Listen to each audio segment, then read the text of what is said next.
Every spring, the routine remains identical. You make the trip to the garden center. You stack 4 or 5 bags of fertilizer into the back of your truck. You pay $50, $60, or perhaps $80 at the cash register. You transport it all home and distribute it across your garden beds. Then, the following spring, you repeat the exact same process. In the spring after that, and the one after that, year after year, it is the same journey, the same expense, and the same bags. Here is the part that used to frustrate me immensely. After 2 decades of purchasing fertilizer, my soil did not look any different than when I first began. It remained the same exhausted, pale, compacted dirt it had always been. I was spending money every single year, yet the soil itself never actually showed improvement. It simply waited for the next bag to arrive. Meanwhile, my Amish neighbor Daniel has never purchased a single bag of fertilizer in his entire life. Not once. And his soil is the darkest, richest, and most vibrant soil I have ever touched. You can sink your fingers into it as if it were a soft cake. It is teeming with worms. It carries the scent of a forest floor after a rainstorm, and his garden consistently outproduces mine every single season.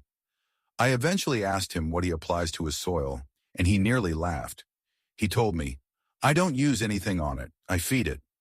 Then he guided me over to his compost pile, and everything I believed I knew about fertilizer began to crumble. Today I am going to demonstrate the exact method the Amish utilize to create the most potent fertilizer you will ever put on your garden. And it will not cost you a single dollar. Everything you require, you likely already possess. Be sure to stay with me until the conclusion, because I am going to share a simple compost tea technique that Daniel taught me, which can accelerate the entire process and provide your plants with a significant boost. You truly have to see it to believe it. Let me begin with a concept that changed everything for me, as this serves as the foundation of the entire Amish philosophy. Once you grasp this, you will never view a bag of fertilizer the same way again. When you distribute synthetic fertilizer on your garden, what you are actually doing is feeding the plant. You are providing a dose of nitrogen, phosphorus, and potassium directly to the root area. The plant absorbs it, utilizes it, and grows. That method works. I am not going to claim it does not work, because it clearly does. However, here is what it fails to do. It does not feed the soil, the microorganisms, the fungi, the bacteria, the worms, or the entire living ecosystem in the ground that makes soil truly healthy. Synthetic fertilizer does not nourish any of them. In fact, over years of heavy synthetic application, that microbial life actually starts to decline. The soil becomes more compacted, retains less water, and becomes increasingly dependent on the next application of fertilizer to produce anything at all. You end up on a treadmill. The more you utilize, the more you require. Compost achieves the opposite. When you incorporate compost into your soil, you are not merely delivering nutrients to the plant. You are nourishing the entire living system within the ground. The bacteria break it down. The fungi distribute nutrients through their intricate networks. The worms aerate the soil and leave behind castings that are packed with plant-available nutrition. The organic matter retains moisture like a sponge. All of that biological activity makes nutrients available to your plants slowly, steadily, and in a form they can actually use with efficiency. The soil improves every single year, not worse, but better. That is the Amish principle in one sentence. Do not feed the plant. Feed the soil, and the soil will feed the plant. Daniel's family has been practicing this for generations, and their soil stands as living proof that it works. Now let us discuss what actually goes into the pile, because this is much simpler than most people assume. The Amish utilize a system of browns and greens. These are not literal colors. They are categories. Browns are carbon-rich materials. They are the dry, woody, and fibrous items. Dried leaves, straw, hay, cardboard torn into small pieces, wood shavings, dried corn stalks, and newspaper. If it is dry and crunchy, it is a brown. Greens are nitrogen-rich materials. They are the wet, fresh, and living items. Kitchen scraps like vegetable peels, fruit cores, coffee grounds, and eggshells, fresh grass clippings, and fresh garden waste like the plants you pull up at the end of the season. If you have access to it, animal manure, chicken, horse, cow, or rabbit manure is excellent. The Amish always have manure available because they keep animals, and it is one of the richest nitrogen sources in existence. Now, if you do not have farm animals, that is perfectly fine. I did not have manure when I first started composting. You can create excellent compost using kitchen scraps, grass clippings, coffee grounds, and fresh garden waste as your greens. If you wish to add manure, check with local farms, horse stables, or even rabbit owners in your vicinity. Many of them will give it to you for free because they need to dispose of it, but it is not a requirement. The system functions beautifully either way. There are a few things you should never place in the pile. No meat, no dairy, and no cooked food containing oils or sauces. These items attract rodents and create odor issues. No pet waste from dogs or cats because it can harbor pathogens. No diseased plants because the disease organisms can survive and spread when you apply the finished compost. Finally, no wood treated with chemicals or pressure-treated lumber scraps. Keep it clean, keep it natural, and the pile will take care of itself. Here is where we move to the actual construction. This is the step that most people either skip or perform incorrectly. The Amish do not just toss everything into a heap and hope for the best. They layer it deliberately. This layering is what makes the difference between a pile that sits for a year doing nothing and a pile that transforms into black gold in 6 to 8 weeks. Begin by selecting a spot for your pile. You want it on bare ground, not on concrete or a paved surface. Contact with the ground allows worms and soil organisms to move up into the pile from below, which accelerates everything. A spot with partial shade is ideal because it prevents the pile from drying out too quickly in the summer. Place it close enough to your garden so that hauling the finished compost is not a chore, but far enough from your house that you are comfortable with its presence. The minimum size for a pile that will heat up correctly is 3 feet wide by 3 feet deep by 3 feet tall. That is roughly the size of a large washing machine. Anything smaller than that lacks enough mass to generate and maintain the internal heat that drives rapid decomposition. Larger is fine. Daniel's pile is usually about 5 feet by 5 feet by 4 feet tall, but 3 by 3 by 3 is your minimum. Start with a layer of coarse browns on the bottom, straw, small sticks, or corn stalks about 4 to 6 inches deep. This creates airflow at the base. Then add a layer of greens about 2 to 3 inches deep, kitchen scraps, fresh grass clippings, or manure if you have it. Then place a layer of browns on top of that, about 4 to 6 inches. Then another layer of greens. Continue alternating. The ratio you are aiming for is roughly 3 parts brown to 1 part green by volume. You do not need to measure it precisely. Just ensure you always have significantly more brown material than green material. That ratio provides the correct balance of carbon and nitrogen for the microbes to do their work efficiently. As you build each layer, moisten it lightly with a hose or a watering can. You want the material to feel like a wrung-out sponge, damp throughout, but not dripping wet. If it is too dry, the microbes cannot work. If it is too wet, you suffocate them and create an anaerobic mess that smells terrible. That damp sponge feel is your target every time. Finish the pile with a layer of browns on top. This acts like a cap that holds in moisture and heat while keeping the pile looking tidy. Now, what I have shared with you so far is a significant piece of the puzzle, but it is still just one piece.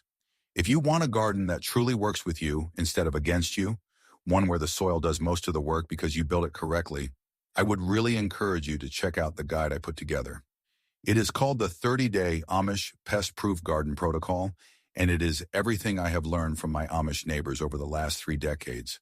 Organized into a simple day-by-day plan, you can start this season. It covers the full 5 defense layers to build a garden that defends itself from the soil up. It includes the complete 4-bed crop rotation system that stops disease and pests before they ever get a foothold. And it includes the companion planting field guide, so you know exactly what to grow next to what and why. Click the link in the description right below this video. Just scroll down a little and you will see it. Or if you are watching on a television or computer screen, take out your phone, open up your camera as if you are going to take a picture, and hold it up to the QR code on the screen right now. A little link will pop up at the top of your phone screen. Just tap that and it will bring you right to the guide. No typing, no searching. Either way works. I think it is the best investment you can make in your garden this year. Now let us talk about managing the pile because this is where the real transformation happens and where most people who have tried composting before went wrong. Once your pile is built, within a few days, the interior is going to start heating up. If you push your hand into the center of the pile, it should feel noticeably warm, even hot. That heat is coming from billions of thermophilic bacteria, breaking down the organic material at an incredible rate. A well-built pile can reach internal temperatures of 130 to 160 degrees Fahrenheit within the first week. That heat is doing two important things.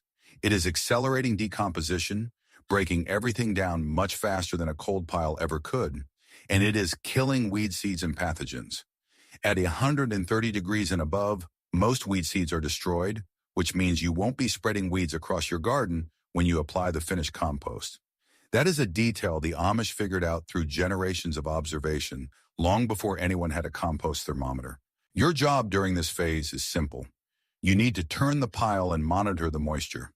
Turning means taking a pitchfork or a shovel and flipping the pile, moving the outside material to the inside and the inside material to the outside. This does two things. It introduces fresh oxygen, which the microbes need to keep working, and it moves the cooler outer material into the hot center where it can break down. Turn the pile every 7 to 10 days. When you turn it and see steam rising from the center, that is a great sign. That is active thermophilic decomposition happening right in front of you. Daniel turns his pile every Saturday morning. It takes him about 15 minutes with a pitchfork. That is the total weekly time investment. Every time you turn the pile, check the moisture. Grab a handful from the center and squeeze it. If water drips out, it is too wet. Add dry brown material and mix it in. If it feels dry and crumbly, it needs water. Spray it down as you turn it until you get back to that wrung-out sponge consistency. If the pile smells sour or like ammonia, you have too much nitrogen and not enough carbon. Add more browns and turn it well. If it smells like rotten eggs, it has gone anaerobic from too much moisture and not enough air. Turn it thoroughly and add dry browns. A healthy pile should smell earthy and warm, almost pleasant. If it smells bad, something is off. And the fix is almost always more browns, more air, or both. After about 6 to 8 weeks of regular turning, the pile will have shrunk to about half its original size. The temperature will have dropped because the microbes have consumed most of the easily available material. The color will have changed from a mix of recognizable scraps and straw to a uniform dark brown, almost black. The texture will be crumbly and loose, and the smell will be exactly like rich forest floor. That is finished compost. That is the Amish fertilizer that costs nothing and outperforms everything you can buy in a bag. To use it, spread it across your garden beds 2 to 4 inches deep for new beds you are building from scratch, or 1 to 2 inches as an annual top dressing on established beds.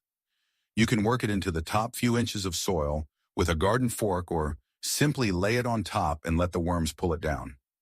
The best time to apply it is in the fall, so it has all winter to integrate into the soil biology. But spring application works well too. You really cannot overdo it. I have never seen a garden get too much compost. Every year you apply it, the soil gets darker, looser, more alive, and more productive. That compounding effect is the real magic.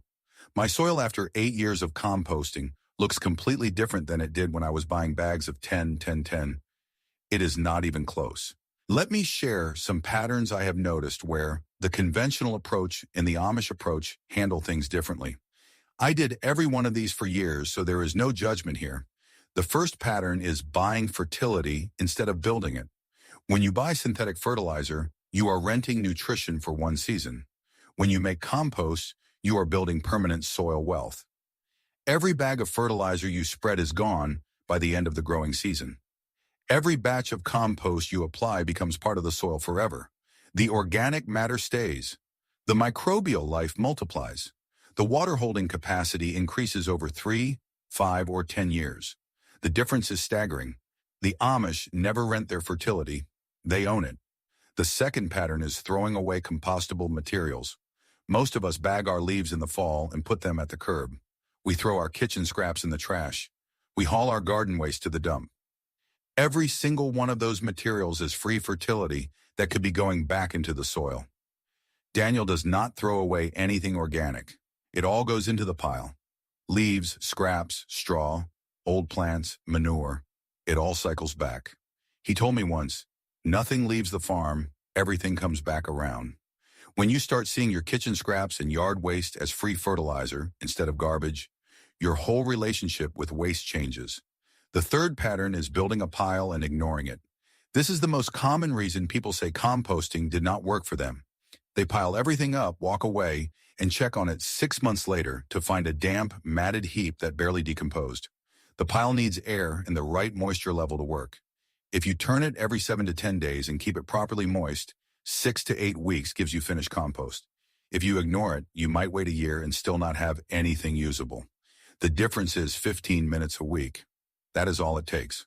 The fourth pattern is overcomplicating it. There is a whole industry built around making composting seem complicated. Tumbler bins, activator powders, inoculants, special thermometers, multi-chamber systems. The Amish use a pile on the ground and a pitchfork. That is it. Browns, greens, water, air, and time. The microbes do the work. You just give them the right conditions. Daniel does not own a compost thermometer. He pushes his hand in and feels the heat.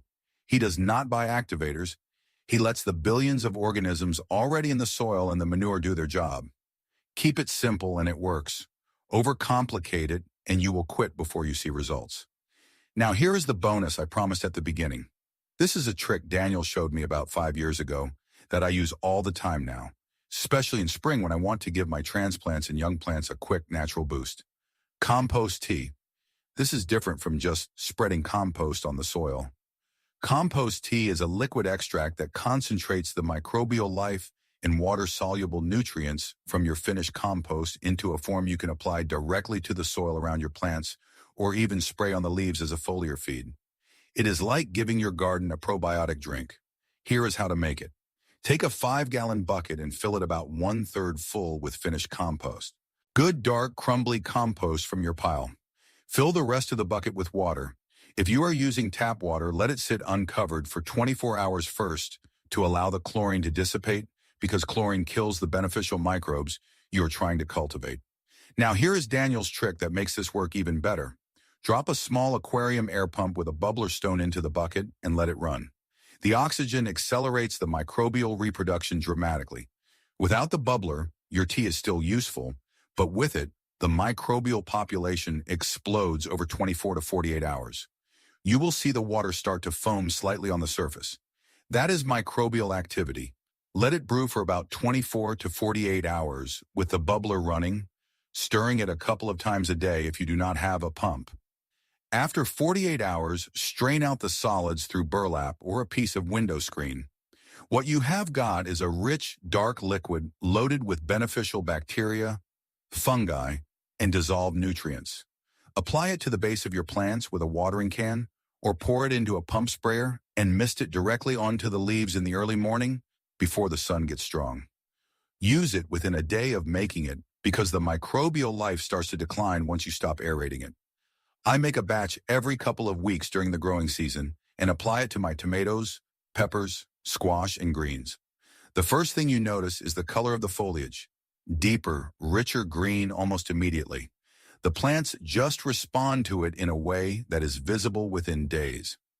Daniel's been doing this his whole life, and he says his grandmother did it before him, though she just stirred hers with a stick instead of using an air pump. Now everything I have shared with you today is a complete system for making the best fertilizer your garden has ever had, and it won't cost you $1. But this is still just one piece of a much bigger picture. If you want the full 5 defense layers, the 4-bed rotation plan that tells you exactly where to apply your compost each year for maximum effect, and the companion planting field guide that shows you what to grow next too, I would encourage you to grab a copy of the 30-day Amish Pest-Proof Garden Protocol. It is everything I have learned from my Amish neighbors over 3 decades laid out in a simple day-by-day plan. Click the link in the description right below this video. Just scroll down a little and you will see it. Or if you are watching on a television or computer screen, take out your phone, open up your camera like you are going to take a picture, and hold it up to the QR code on screen right now. A little link will pop up at the top of your phone. Just tap that and it will take you right to the guide. I think it is the best investment you can make in your garden this year. That is what I have learned from my Amish neighbors about making the only fertilizer your garden will ever need. If any of this changed how you think about feeding your soil, I would love to hear about it in the comments. And if you have been composting for years and have tips of your own, share them. That kind of knowledge helps everybody. Thanks for spending time with me today, and I will see you in the next one. If this story has transformed the way you view the natural life beneath your feet, please subscribe and like the channel. We are uncovering the historical wisdom that has been nearly forgotten. Let us cultivate the future together. The next treasure of knowledge will be revealed very soon.